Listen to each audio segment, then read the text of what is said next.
record starting now, or like wave frantically at us, and we can turn your, if you want to wave frantically at us, if I see that happening, I will go ahead and turn your video off for you. Okay, I'm just going to look and make sure we don't see anyone waving frantically. All right. Well, we are going to proceed with the original agenda that we had sent out in advance of this meeting. Now, I know we sent out an email yesterday about the Beacon program at the South Campus.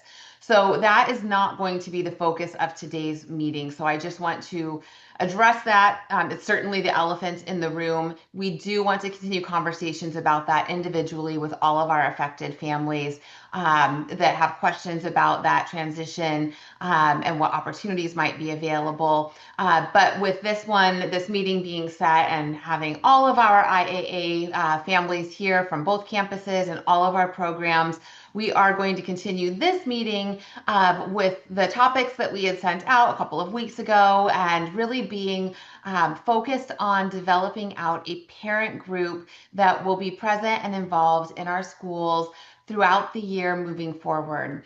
This is something that many of you have asked for and have said that you want to be more involved. You want to be on campus, you want to support the school, you want to be a part of this. And we hear you and we want that as well. And so with that, we are definitely wanting to find ways to plug all of you in who are willing and wanting, but we want to hear from you directly on the ways in which you want that to happen, how you want that to look, how you envision that taking place on our campus, whether that's North Campus, South Campus. If you're like, I have this great talent and I'm great at this, and so I feel like I could support in this way, or I love to be behind the scenes doing this. We want to hear from you. And so we really want to use today's meeting as a catalyst to begin brainstorming so that when we come back in the fall, we are going to have signups for committees and be ready to hit the ground rolling at back to school night, which occurs the Thursday before the first day of school at each of our campuses,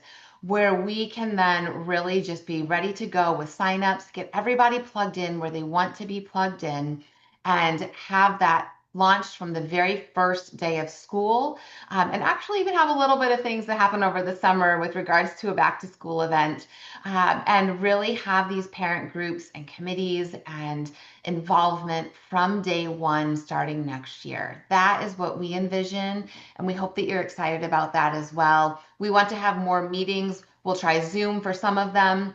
We will have some of them in person. We'll try some of them before school. We'll try some of them in the afternoon.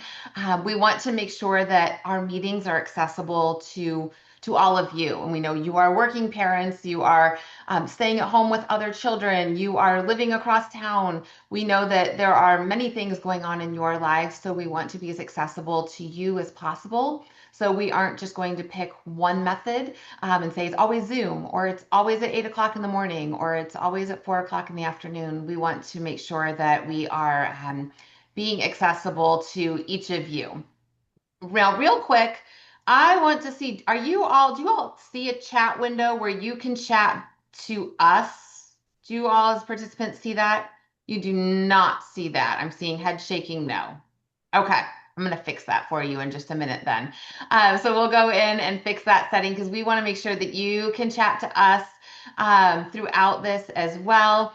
We've got a big group in here, so we want to make sure that we're not all like jumping on the microphone at the same time. So we do have that disabled, but we do want to make sure that you're able to message us and definitely participate in this conversation. So with that said, I'm going to hop off the mic in a minute and let Nicole take over. And I do see we have Will New here as well, Miss Kelly. So I'm going to go ahead and make him a co-host as well so that he can get ready. Great. And Miss Kelly, if you want to take over from here, I'm going to stop sharing my screen for a moment because I figure he might have something to share as well. So Yes, I'm we'll sure just go Will back to does. video for a moment. Welcome, everybody. Thank you for coming. I'm so happy with such a big turnout, and we're excited to talk about things for next year and our initiatives of what we want to do for parent involvement. And I know we had talked about that earlier in the year, and a lot of you signed up for that, and I appreciate that. So we're gonna steamroll ahead next year with that organization as well and committees and talk about that later in the meeting. Right now, I wanted to introduce, so Will New is from Everdriven, and Everdriven is a private transportation source that we have contracted with.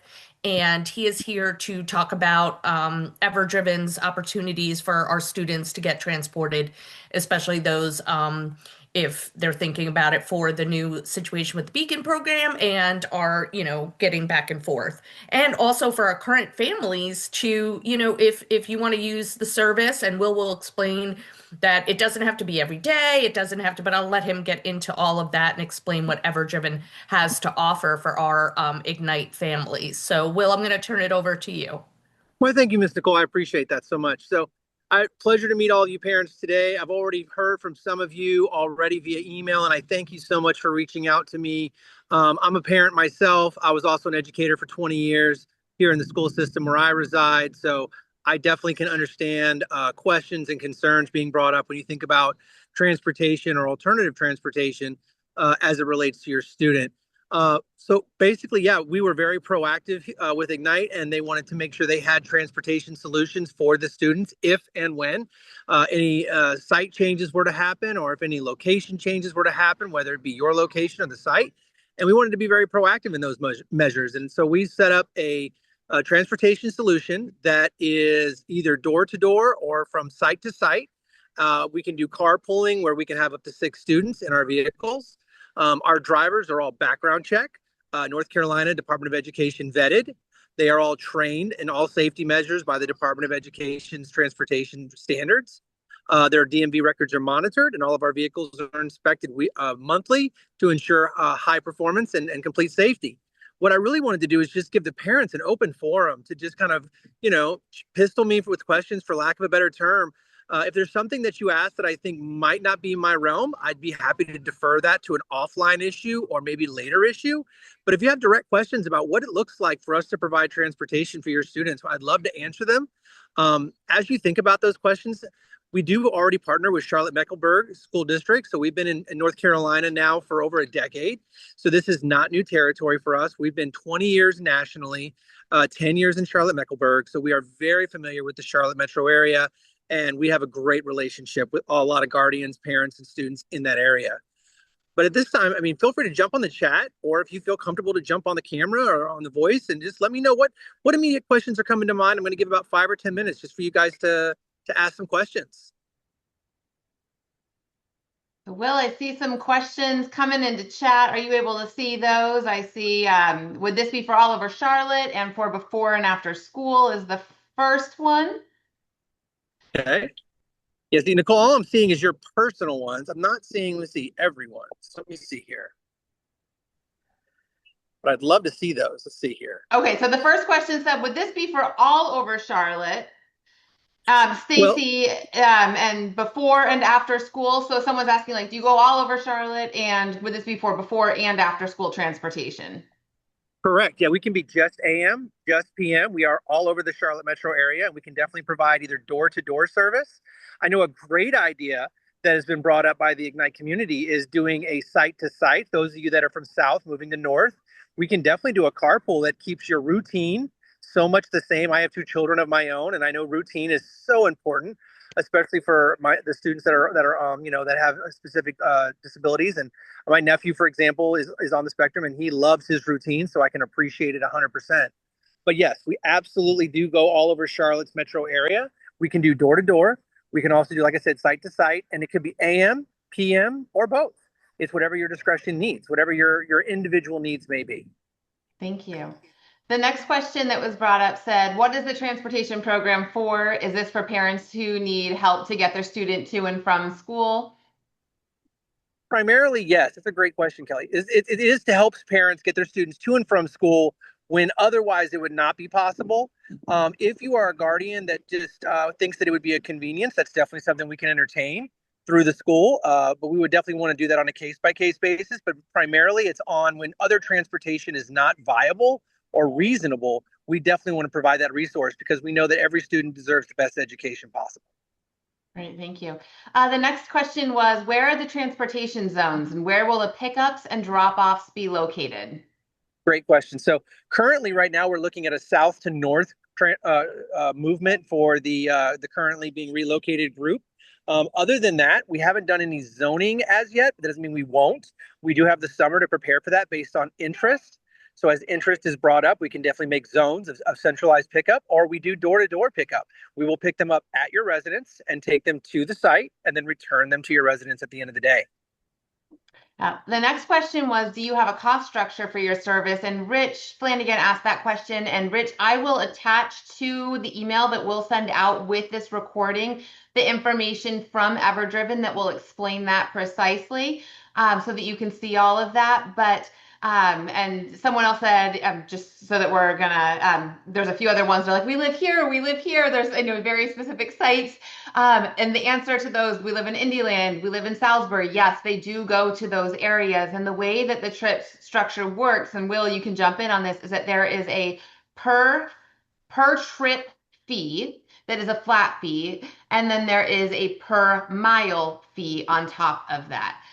So it's kind of like you're, getting a taxi. You pay to get in the car, and then you pay the per mile fee on top of that. And I will attach that too, so you can see exactly what that is. I'll attach it to the email that we'll get out tomorrow that will have this recording link in it, and then also that information also attached to it as well.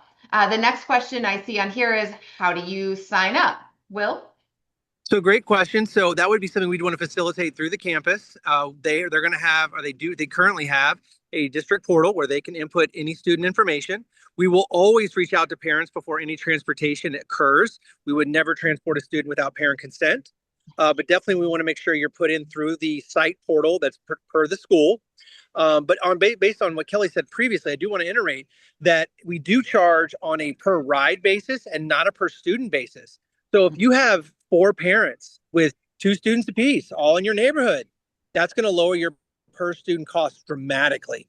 So we can do that. We can hold up to 6 students per vehicle, and the ride value remains constant whether we're transporting 6 students or we're transporting 1.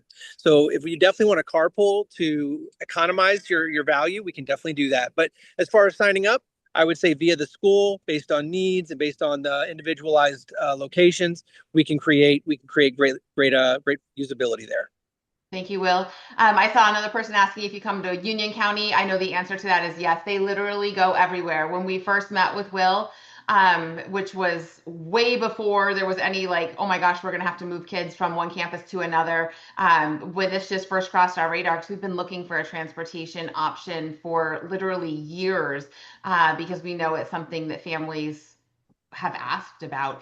I was like, what if they're like way out here? I literally pulled our farthest student that we have enrolled, and he's like, yes, anywhere. We will. Then he was telling us about, a student in a district that comes from so far. So yes, they go to all these places you're asking about. Lisa, your questions. I love this question, and I'm going to let Will do this because this is exactly what they are specifically trained to do. Will, Lisa's question says, are the drivers trained to work with neurodivergent kids? And is there a kind of bus monitor for the vehicle traveling with 6 kids? Great question. And Kelly, I know you love this. So yes, our drivers are trained by the school bus safety company on de-escalation, conflict resolution, students on the spectrum. They absolutely are trained to work with students that have all neurodivergencies. We do have a monitor that is available if that student requires one or would like to have one. We can definitely add that to the ride. That would take up one of the seats potentially, but we definitely have a monitor that is also trained in neurodivergence that can support that student's specific needs at any given time. Excellent.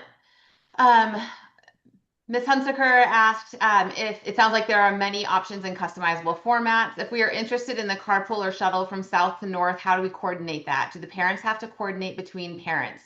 So on one hand, yes, the parents need to coordinate, but at the school, we are happy to help get those parents in touch with one another to help facilitate that coordination. Because if we hear from, this parent that, you'd love to be in a carpool, through Everdriven that meets at this campus or in your neighborhood or in Waxhaw or wherever to get to wherever you're going, whether that's south or north, we would love to say, Great. Can we share your contact information with this other parent who's also said, yes, you can share my contact information. And Nicole, Kelly, can I have you be the facilitator with that, where you can kind of be the Absolutely. master list keeper of these people? So we will have, and I know that, and Will, were you just about ready to chime in with something? I saw your hand Well, fly up. I mean, Nicole doesn't have to necessarily be the gatekeeper on that. As you guys get requests, if you want to put in the information, we will automatically stack the routes and carpool students that are in reasonable proximity of each other automatically. So as you put in student data, we will automatically add them to a route or create a route for them. Nothing will happen, obviously, without district approval and without, your approval, Ms. Kelly. But we Mhm. will definitely auto route any students in close proximity and what we call stack them. It's carpooling. We call it stacking. And we will automatically do that. So you can feel free to add student data to the HIPAA compliant portal that we provided you with. And we will keep track of that and add students on a case by case basis. And if we didn't stack them the way you want, you can just request us to stack them and we'll do it for you. It's purely at your discretion. Great.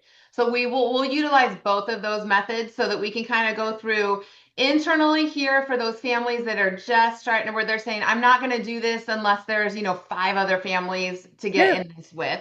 We'll handle that through Nicole. So we'll make sure that all families also receive Nicole Kelly's email address here when we send out the recording, all of the information for Everdriven, so that Nicole, you can help coordinate and just facilitate that sending over the email address of that other family with that permission given of, family A to family B and C that are also interested in, getting in contact with one another to consider Yes. that potential sharing of a ride. And then once we have families that are like, yeah, I'd like to do that, then to Will's point, we'll definitely put that in and then definitely alert any family that says, where we can say, oh, hey, there's someone else that's interested in, and guess what? You can now cut your costs in half because there's someone else interested in, or buy a fifth because a fifth person could join this or whatever it might be. So that is great to know. So we will definitely help coordinate that on our end. Um, Rich, I will privately message you an answer to your question while we answer this question from Cheryl. Are drivers subject to a background check? 1000% Cheryl. Absolutely great question. Our drivers are not only background checked, they are drug tested randomly and of course during employment, but their DMV record is monitored daily. And when I say daily, I literally mean if they get a speeding ticket on a Saturday, they're not driving on a Monday. So we monitor that on a daily basis. So they are background checked on a level 2 status. They are monitored, they are drug tested, and they are trained highly with students in neurodiversity. Thank you. Give me 1 second. I am just private messaging someone. Let me go to the next one. Someone said, do we live in Fort Mill? Is that part? It sure is. Another person said, what type of vehicles are they? Are they privately owned personal vehicles or company owned vans? Great question. So all of our vehicles are under 3 years of age. They have less than 36,000 miles and they are bumper to bumper inspected every single month. We do have some drivers that their vehicle fits that and they're willing to use their own vehicle. In that case, they must remain clean, they must remain sanitized, and they must remain free of any contaminants, meaning allergens of any kind, no smells, senses, or anything like that. Otherwise, we use a charter of vehicles that we actually have specifically for our students. So there is a variety of opportunities. As far as what vehicles, we use Tahoes, Expeditions, Suburbans, Expedition Max, Chrysler Pacificas, Dodge Grand Caravan, uh, Toyota Sequoias. But we also have some Chevy Malibus. If it's just one student, we're not going to bring an SUV for one student. That's not practical for us. It's not practical for you. So we make sure it matches the student's needs. We also do provide the same driver every day. I do want to make sure I interchange that because once your students have a driver and that's their carpool and that's their driver, it remains constant all year long. And that amount of consistency is huge for students that are neurodivergent. Perfect. Thank you.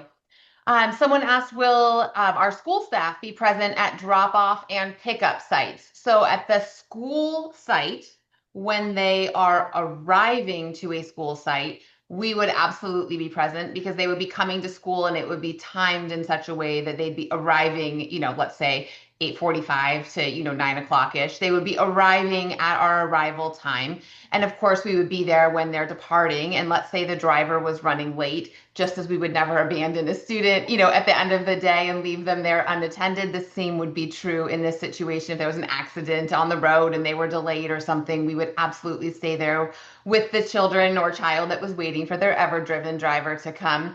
Will, I see you wanting to say something. Well, just so the parents are aware, they will have a VIP app that is free and part of what we provide. As a parent, you will get 4 push notifications every morning and every afternoon. The first one will be that the driver's on the way, and you will have real live GPS tracking of that driver. The second will be that the driver has arrived. The third will be that the driver has loaded your student. And the fourth will be that the driver has unloaded your student. Now, the staff members have the exact same app at the site, and they will get a notification the driver is on the way with the students. The driver has arrived with the students. The driver has unloaded the students. So you'll get full notifications on a staff level and a parent level. We believe in over communicating because we know this is very precious cargo. Excellent. And then when you, as a parent, if you were using this service, let's say you're dropping them off at a site in the morning, we would not be present. Even if that, I mean, we could potentially be, but we are not going to be in possession of your child. Let's say the drop-off location is the South Campus, and let's say your drop-off time is 8:15 in the morning, and you're going to carpool with Everdriven up to the North Campus. We at the South Campus will not be in possession of your child because you as the parent are going to drop them off right into the car at the South Campus. So that would be the morning drop off there. You'd be depositing them into that car, or they'd be arriving to your home and they would be getting in the car at your house or at the Walgreens at the corner where your group was meeting up. And then same thing, I'm trying to think when they would drop them off in the afternoon, wherever they're dropping them off after school, they're dropping them back off directly to wherever you've said the afternoon drop off is. It's home, it's mom's work, it's wherever they're bringing them to. Will, anything else to add on that part? No, that's exactly right, Miss Kelly. We call it hand to hand. We literally take them from your hand to the driver's hand, from the driver's hand to the staff's hand. They're never unattended. So you give them to Everdriven drivers, Everdriven driver gives them to staff, and then we reverse the process in the afternoon. We are a firm believer in hand to hand with every student. Thank you. We had a question. How far in advance does door-to-door need to be arranged in an emergency? And Mr. Stevens, if you can clarify in chat for that, just let me know. Do you mean like if you just needed to use it on a random day? And actually, you know what? Maybe you don't even need to clarify because let's actually just ask this question because someone might have it. If you just wanted to use it like one time, is that an option? And then if there was an emergency and oh, he says that's exactly it. Okay, perfect. So can we use it just one time in an emergency? Is that a thing that we can do with Everdriven? Traditionally, we do like to we can guarantee a ride within 24 hours of the request. I've seen it done in less than 8. But if there's something in the morning, let's say it's 5 a.m., and there's an emergency and you need to pick up by 7, we can't guarantee we'll have a driver for you, but we will make every effort to supply you with a driver. So I don't want to sit here and say absolutely no problem. I've seen it done, but I don't want to sit here and guarantee it to you. Traditionally, we would like to have 12 to 24 hours to assign drivers, to vet the parents, to make sure you're on the app. We want safety protocols in place for your students' best interests. So in that case, if it's a last moment. Now, on the other side, if you've already used us in the past, canceled, but then decided to reuse us again, that process, of course, that turnaround time is much, much faster. So it depends on the scenario and the situation, but I like to say guarantee 24, most likely 12. If you've used this before, maybe even 3 to 4 hours. But again, we will make every effort to provide transportation to students because that's what we want to do. We want to increase educational outcomes and get students to school. As I say that, Ms. Kelly, I'm going to maybe do 2 or 3 more questions, and more questions can be diverted to my email and my phone. I've already met with some of you all either on the phone or via Teams, but I do have to go and cut myself. I do have a hard stop at 6:30, but there are 2 or 3 more that I would love to vet out. Yep, let me just, you know what? We only have like 2 more questions in here. So let me just grab that. We have someone asking, what about aftercare? Would they transport a student after aftercare? So maybe they're on campus until 4 o'clock rather than leaving right at 3 o'clock when school traditionally ends. Absolutely. Now, or 4:30. Right. Now, if your student's the only one in the car, remember we're thinking about a per student cost on each ride. So the cost may elevate because we are doing on a per student. So if you have 6 students on the way in, but only one on the way out, the cost can vary. That's just because we're charging by the ride, not the student. But we will absolutely. We have schools and charter schools that we work with where we take students home from football practice, soccer practice at 8 p.m. Not a problem. Perfect. I am just responding to one person in chat, and I think we got through everyone's. If you had a burning question and I missed it, please ask it in chat right now because I think I got everyone's except Miss Hunsaker, and I'm responding to yours right now. We'll go ahead. No, you guys have been great. I appreciate everything that Ignite does for their students and what you parents do to make sure that you're getting the very best for your students in the Charlotte area. As a parent, I know how hard that is. Trust me. So I am definitely here to support you and provide any information you need. My phone number and email were in the information that went out. I know Miss Kelly and Miss Nicole will be happy to provide you with that. I have excessive amounts of time tomorrow as well as next week. I would love to meet with you either via Teams or on the phone. Would love to answer any questions you guys have. But thank you so much for giving me some time just to give some insights and answer some questions for you. I'm so excited to partner with your group. Thanks, Thank you Will. so And I much. appreciate you taking the time. Go coach your son's game. I appreciate you meeting with us tonight. And we will definitely be in touch. And thanks again for all of your help. Thanks a lot, parents. Thank you, ladies. We'll talk soon. Thank you. All right, Miss Kelly, you want to take us through a Teacher Appreciation Week recap? Yes. Parents, thank you so, so much. Your generosity was, I mean, made me almost cry. Like it was so wonderful that these teachers felt so loved last week and told us many times how much they enjoyed that Teacher Appreciation Week. And that's all to you guys for your support. We were able to start off the week with muffins, and the next day we had a yogurt bar and a wonderful lunch that was catered. Then they were given gift buckets, and I mean buckets that were personalized to them with their favorite things that they had written to us in the beginning of the year, teachers' favorite snacks. So it was customizable that we were able to do all of that with a generous gift card. And I want to thank you, parents, for all of, and the flowers, all of the beautiful things that we were able to do. It was such a nice week for the teachers, and I really do think they felt appreciated. And we obviously appreciate the teachers every day, but we appreciate your support. And I look forward to doing something with parents in, again, going back to our group, with having some kind of committee for that, for teacher appreciation, for holiday events and things like that to show our teachers how much we love them and how much we appreciate them. So they love your kiddos. So we thank you once again for all of that. But it was a great week and I really appreciate all the donations. Could not, could not echo that anymore. You are so very appreciated as families in our school as Yes, well. wonderful families we have. All right, let me share my screen again. Let's see, it might do a funky portion of my screen at first. Oh, it remembered. Good. All right. So we are moving over to parent committee brainstorming and discussion. So for this, I'm just going to open up, let me open this document real quick. We would like to get some committees up and kind of rocking for next year. Things like even supporting Teacher Appreciation Week, as awesome as Miss Kelly is trying to be and set up, yogurt parfait bars at 2 campuses before school. Obviously we're pulling on other people to help, but that can be a challenge. And yet we know we have parents that are like, how can I help? Some people who really are happy to help with things like that and want to help with things like that. And other people that, we have a parent that was extremely passionate about students going to junior achievement and really helped make that possible this year. And we were so thankful for that as well.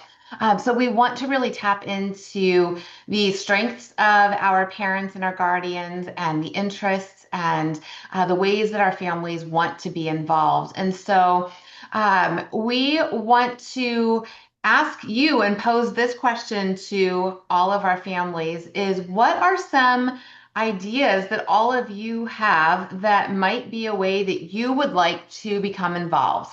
And I can just kind of tell you a few things that we see as a need that might potentially be somewhere that you might think, yeah, that could be a committee I could help with, just to kind of get the ideas flowing. But we are really open to a lot of things. We want to hear from you on what seems of interest to you. So some things that immediately come to our mind are things like supporting with Teacher Appreciation Week or leading up to the holiday season in December when we're putting together, little, gift baskets and things for our staff. And when we're, actually like literally assembling, like 60 things to put together for our staff. And when we are, working to set up for a luncheon for the teams at each of our campuses.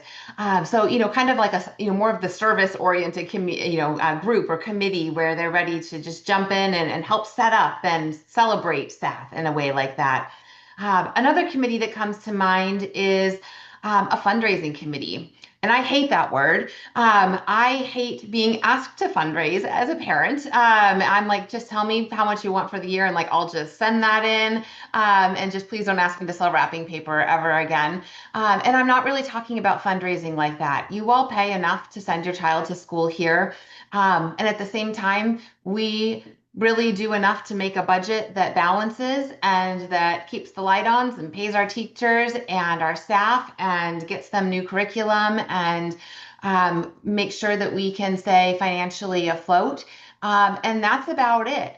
But yet we want to do things like um, buy brand new playgrounds. And we want to do things like find new campus for the South Campus that will allow us to massively expand and have really big classrooms and indoor multi-purpose rooms and indoor gyms and have some really amazing amenities for students. And so, if you are one, you're like, I am a professional fundraiser and I do galas and, I know all the people in Charlotte, that might be a great committee that we'd love to plug you into.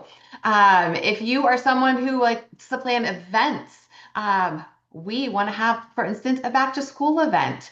Not talking about back to school night, but an event to connect families and students and allow them to spend time outside of the school day, getting to know their new classmates, having fun with friends from prior years, having fun outside of the school day. We want some help brainstorming of what should that event look like?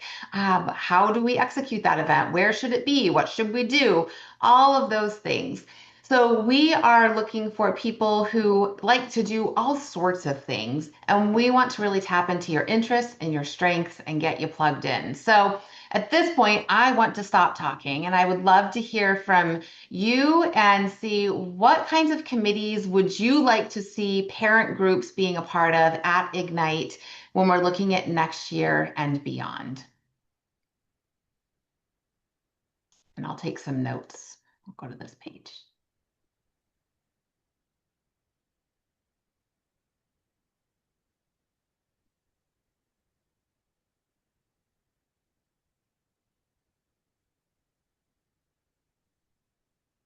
You should be able to chat events and sports activities. All right. I like that. Let me add some.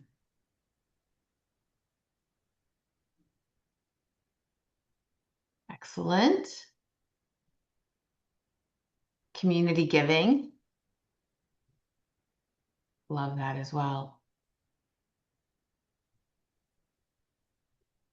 More community events like the 5K or a holiday party. Mhm. So more like a holiday party for our whole school community. Something on a outside of school hours, I would imagine, or maybe even during school hours. That would be up to the committee to plan, but it's maybe something parent get together events. Excellent. Way for parents to get to know each other. There is a way opportunity for garden club. We actually are planning to get that up and running. We were just talking about the garden beds, Miss Beck and me. So garden club at North, more field trips.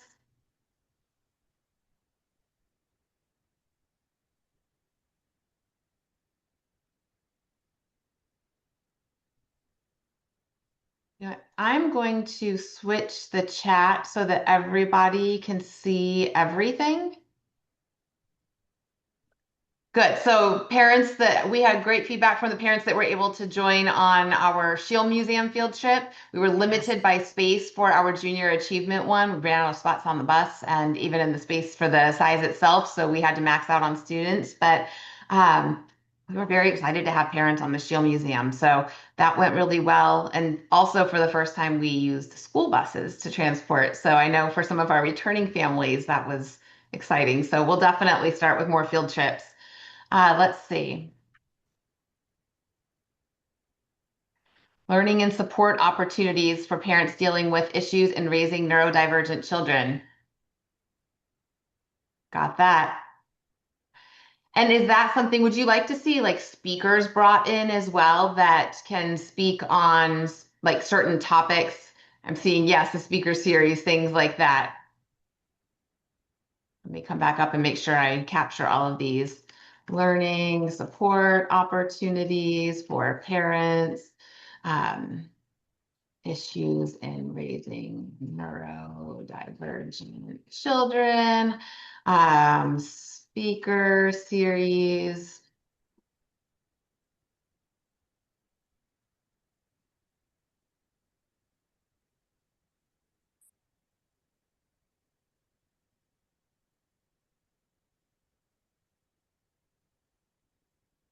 I saw the comment about fundraising. That was a direct message. Thank you very much. Excellent. Thank you, Maggie, for being interested in that. Oops, I got a typo up here. That'll drive me nuts. Any other ideas for any kinds of committees that might immediately jump to mind? And that's okay if they don't, because if you think of any later, um, you can just message Nicole Kelly or post in the private Facebook parent group or anything like that. Or And message. getting all, oops, sorry, I'm Go sorry, ahead. Dr. Van Zandt. No, I was just going to piggyback off Dr. Van Zandt. We were going to take all of this information, and basically what we'll do is at the beginning of the year, we'll put together all ideas for committees and have a sign up. So this way, when we start school, or right as we're having our back to school nights and things like that, we can go right off the bat and have a sign up with a QR code, and parents can sign up for committees they want to be a part of. And with that being said, we were going to do a back to school event. And if you're interested in that committee, that one would have to be more discussion over the summer. Then you can email me directly and we can put that back to school event committee together. And we could do that directly over the summer and figure out what would be fun. Let's, meet at maybe a community center that has like a splash pad, or we could do something outdoors. We could do maybe even have an ice cream truck come somewhere. There's a whole bunch of different ideas that we could do for back to school to get the children together. And that could be before or after school starts. So maybe you've met some friends and you want to get together with the kids that are in the class. So that's some things that we've been talking about. So you can email me directly with any of those ideas, or if you want to participate in the back to school event. Yep. And we'll put all that in the email that will go out tomorrow to recap everything. But we do want to start and just take a few minutes to brainstorm on that even today. So we'd love your feedback. Thinking of a back to school event, like we said, we'll get a committee even going to help plan this one more. But as parents, if we're thinking a back to school event, this is not to replace the Thursday before school begins that's on campus, meet your teacher. That's not going anywhere. But this would be something not at school. I mean, we could go roller skating, we could go to a splash pad, we could go bowling, we could go to a park. That's one question we need to answer is what do we want to do? So we'd love ideas on what you think your child would enjoy doing. And remembering we have kindergartners through 12th graders, so we would ideally love to have something that appeals to lots of ages.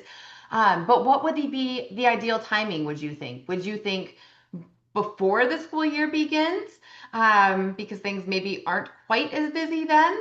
Or would you think, maybe the first couple of weeks after the school year begins, because then they've met their classmates. And so maybe we're able to help foster and build some of those relationships both in and out of the classrooms. They're still able to connect with peers and friends from prior years, but now they can really start to, I know these 5 kids from my class. And so we would love to know thoughts on timing after school. Oh, that's a good point. Lots of vacations right before school. Okay, so we're thinking, I'm seeing consensus on timing is after school starts. Okay, so I'm seeing consensus on that. That is very, very helpful. Um, Thoughts on what would your kids enjoy doing? What would you think? Indoor, outdoor? We thinking like something that maybe has both.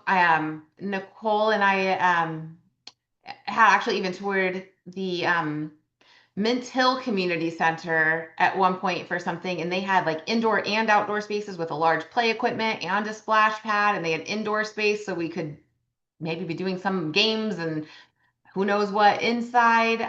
So would something like that seem interesting where we could have lots of different things going on? Um, what do you all think about something like that? Yeah, we definitely want to be mindful of those sensory preferences and somewhere to get away from everything as well is something we want to be mindful of. And just the weather cooperating to kind of have a backup plan too, but something with a food truck. So indoor plus outdoor.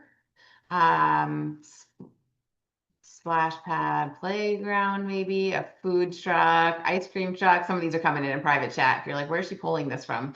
Some of them are being private chatted to me. Food truck, ice cream truck. Could definitely arrange to have that there. Someone said Park Road Park. That is something we'll definitely look into. Park Road Park with a question mark is something to look into. Let me see what I missed up here. Outdoor splash pad, maybe deer. Let me see what else I missed. Oh, a magician. That would be fun. See, this is why we need all of you. A magician, centralized Charlotte, Freedom Park has indoor and outdoor areas. That's good to know. Someone's saying bubbles. Yeah, we always love bubbles. Someone just said definitely a magician. That came in private chat. Okay. Nicole, we're going to need to look for a magician, whether we're inside, outside, everywhere. Maybe I'll just start training now. I'll There you become the go. magician. There we go. Okay. All right, this is being very productive. Okay, so the next thing is probably most of these parents that are like whoever came up with that magician idea, you might be the president of the back to school event committee. I mean, I'm just saying maybe a balloon maker person. That is a good idea too. Balloon maker person. That is definitely what they're called. Ooh, a book exchange. Oh, Megan Shaver says I'm an event planner. Guess what? You've just been nominated. Let's see. We see someone said a book exchange. That's fun. Someone said a sports day. So different activities throughout the day. Fun. Also going back to the committees that we're brainstorming on, I'm just gonna add one to it because no one said it, but I'm gonna say like in school events, like helping with potentially like field days and etc. Because it's 6:45 at night and my brain is no longer functioning at full capacity. So all of those types of things, Groundhog's Day celebration, the fun things that we do that we just might need extra hands on deck for. So I'm just going to add that as one, and you might be interested in signing up to that. Plant exchange, cooking class. Okay, these are now just into like great idea, and they're not necessarily a committee, but they're great ideas. So I'm just going to add them here to notes so they get captured somewhere. Um, all right, so here's what's going to come next because we're not going to run over on this meeting because I know it's crazy busy time. You've got sports and dinner and all the things to go to. So here are going to be our next steps. As Nicole had stated, at that Thursday before, at our back to school night that occurs on school campus, we are going to have some of these committees that we've taken notes on outlined, and we are going to have a sign up form that will be available, a link to a form that you can scan the QR code or get the link. We'll have little flyers you can grab. And with that, both our returning families and all of our new parents can then sign up for committees to be a part of if they'd like to next school year. So we'll have that ready to go. However, if you would like to help plan our back to school event, we would love for you to reach out to Miss Nicole in the next couple of weeks because we'd love to get you plugged in with anyone else who's also interested in helping to plan that event so that we have that fully planned before the school year even comes back so that we're already telling people save the date for this, here's what's coming up in our back to school messaging, and it's just ready to go, come September, whatever date it's being held on. And so if you're willing to help and participate with that over the summer, with some maybe Zoom meetings or, meeting up for coffee somewhere or a couple of phone calls and email chains, that's where we're going to ask you again in tomorrow's email. We're not going to make you take any notes right now, to just shoot Nicole an email and say, yes, I'd be more than happy to be a part of that back to school planning committee for that event. And that is just the only one that would take place between now and the beginning of the school year. So we'll provide her contact information and she'll kind of spearhead that. Also, again, like I said, will be included in that email is the ever-driven information, will news contact information, the recording to this. So we will definitely have all of the information contained from this all attached in that one email. We'll send it out to everybody who's here, but we'll also be sending it out to everybody in the school so that everybody has access to the information. We have just a couple of minutes that I did want to just address one kind of hot topic that I know is regarding before and after care for next school year at South Campus, where we have a lot of students. And I just wanted to give an update on what we're looking into for next year, because this is something that is very much at the top of our radar. And so I just wanted to simply provide an update on that. And that is that we are exploring really three primary options. And we will have at least one of these options fully set up in advance of the school year that we'll be able to communicate out. Maybe multiple, we'll see. The first is we are working to see if there are any essentially like childcare providers. Think about your Okay, I'm from Arizona when my kids were in daycare, tutor times. I don't think we have those out here. Maybe we do. But any providers that would be interested in partnering with us to provide staff to us to work on our campus as part of our before and after care. We would need to make sure that those people are trained in neurodivergent students and all of the things. But we're working to see if we have any companies that would provide that sort of service where they have the employees and the staff that can then come to us and be on our campus and facilitate before and after care, because staffing is our challenge, and we're trying to staff it internally with our team, where they just worked a full day, and we want to make sure we have that consistently available. So that's one option we're considering and pursuing and seeing if that is an option. Option two is we are also reaching out to a variety of care providers, whether that's YMCA, whether it's the daycare across the street, and we're finding out, do you accept students who are neurodivergent? And we hate that we have to ask that question, but we are asking that question because we want to know, do you? And we're actually asking very pointed, specific, hypothetical questions to know what would happen if this happened with a child, because what we don't want them to say is, yes, we accept it, and then the child does something that is very typical of a child with autism or something similar, and then they're dismissed immediately from the program. So we want to know what that would look like. Where they would do a pickup at the school and take them to YMCA. Mission Grit, someone did mention, that is something that we're going to look into as well. That is right behind our building B, if you're familiar with the South Campus. So that is something that we are definitely going to look into. More than likely, we're looking into potentially having like multiple options available in an ideal world, perhaps that, and option three, which is also looking for individuals who we would employ, but that are only employed to provide before care and after care. That is their only job with us. So they're not working a full day as a teacher or a teacher assistant during the day, where we're then saying, okay, who wants to stay for, a couple extra hours on the before and after? And obviously they were being compensated for that, but it just makes for a very long day. So it's harder to get people to, want to volunteer to stay for that. Not because they don't love your kids, but because they still have long commutes on the ends of that. And it's a very long day at that point. So where we would be looking specifically to hire for before care and or after care. which could be a great position for someone who's, a stay-at-home parent, but they want to, have that role where they can work just a couple of hours to bring in some income, kind of like, the crossing guard positions and things like that, where there's just a little bit of time each day, and where we would hire specifically for that role. And we are currently pursuing all of those options. So we will have a plan for that, and we will have a plan for that like in July, beginning of July. We're not waiting until like August to be like, well, let's figure this out now. We're actively working on all of those right now. It's already started and in the works. So we will have a plan for that. And we would love to be able to say like, hey, the YMCA is offering this, Mission Grit is offering this, and we have our own staff that is offering this too. We're also looking into some things at North Campus also and seeing if there are any opportunities around there for YMCA or some of these as well. So while I was specifically addressing the need that's very large in the South Campus, we are actually looking into some things in the North Campus area too, to see if there's any opportunities for our students up there to potentially participate in something after school that might allow for, them to be doing karate at the Y after school that would pick up right at our campus. So that is the update on that.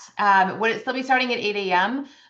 Yes, or earlier. If we're able to employ our own people, there's a potential that it could start earlier. So we will provide an update on that. I am not promising earlier, but I'm just saying there is a potential that it could be earlier if we're able to, depending on which of these we're able to go with. So I know that people would love earlier and later, so we are very much aware of that and are considering that as we're looking into things. Yes, North Campus does offer before and after care. It has the same times as South Campus, which is 8 to 4:30, Miss Osborne? Is that where South Campus is? Okay. I know they're exactly the same right now, so I'm just sitting here trying to think of what those are. So they are the same as what South Campus is. So 8 to 4:30 is what they're currently offered as. Yeah, and I'll jump on as well. For the question, where are we with summer tutoring? So, if you are interested at the South Campus in summer tutoring, please email me directly. I do have teachers are providing lists of their interests and possible potential schedules. So if you know your interest in summer tutoring, let me know and let me know general schedule that you're interested in and or trips you're going to take and won't be available, as much information as you can give, and then we could match you with a tutor. That would be great. Excellent. Thanks. Well, I want to thank you all for joining this. This was, I think, a really great discussion, and we took a lot of notes, and I'm really excited to watch this all come to life next year. So thank you so very much. As always, please don't hesitate to reach out to any of us if you have questions, comments, thoughts, feedback.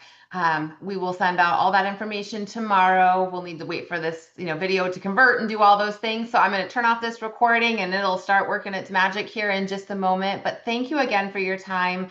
I hope you have a wonderful evening and we will see you many more times next year in person and Zoom and in all the different places as we meet again. Have a great one. Thank you, everyone. Bye-bye.